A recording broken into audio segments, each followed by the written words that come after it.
There wasn't any light coming through the little window in the feed room when the bells started ringing. I tumbled out of the sacks and went outside to the gray of early morning. The bell stopped when I hit the outside, and I stood for a minute or so getting my bearings. The truth of it was that I wasn't really awake yet and didn't know where I was.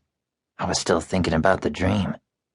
Then it came back to me, and I saw some people about 100 yards away making for some tables under a big tarp. I figured that was the chow hall, so I made for it. And when I got closer, I could see that the people were all Mexicans. They were wearing those little white outfits you see in movies all the time, and straw hats with the tassel. And as I approached, 2 or 3 of them looked up but didn't say anything. "Hi." I tried it, but got no answer, so I gave it up. If they didn't want to talk to me, that was their business. I was here to hoe beats and get rich, not to make friends. I slid into the bench, bolted to the table, and sat down. There was a tin plate already there, with a spoon, and I figured that was really service until I noticed that the plate was nailed down to the table and hadn't been washed since God made dirt. There was a 1/4 inch of grease in the bottom, and when I looked at the spoon, I could see that it was chained to the table, with about a foot of that bathtub stopper chain, and was dirtier than the plate.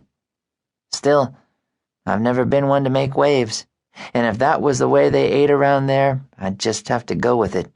No sense embarrassing anybody.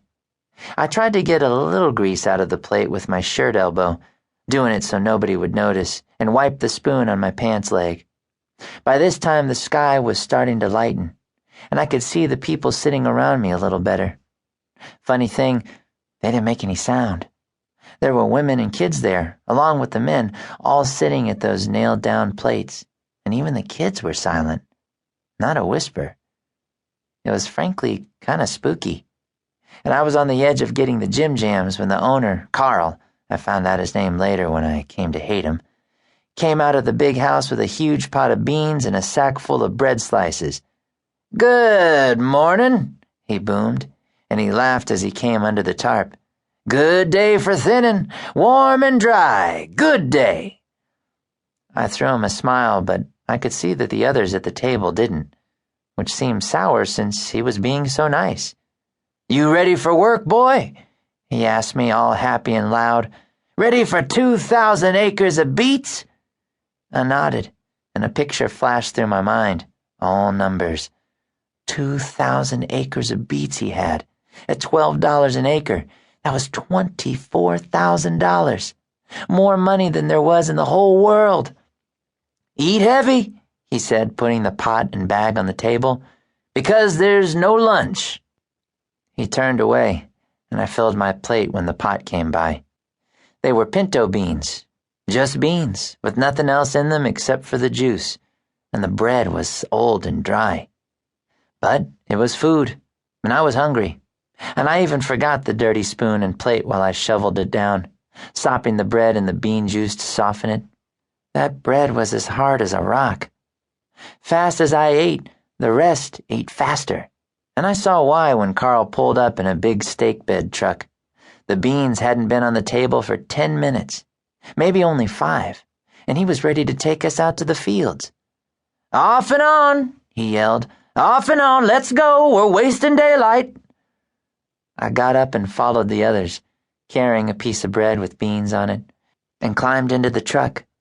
By now it was full light, with the sun coming over the eastern edge of things, and I could see a barrel full of hose in the front of the truck. I got up front by the barrel and hunkered into the corner so I was braced on both sides. The rest of them piled in beside me, still silent, and we drove out to the fields, which were only about half a mile from the house. Carl stopped the truck on the edge of the road so he wouldn't have to drive in the beets, and we got out.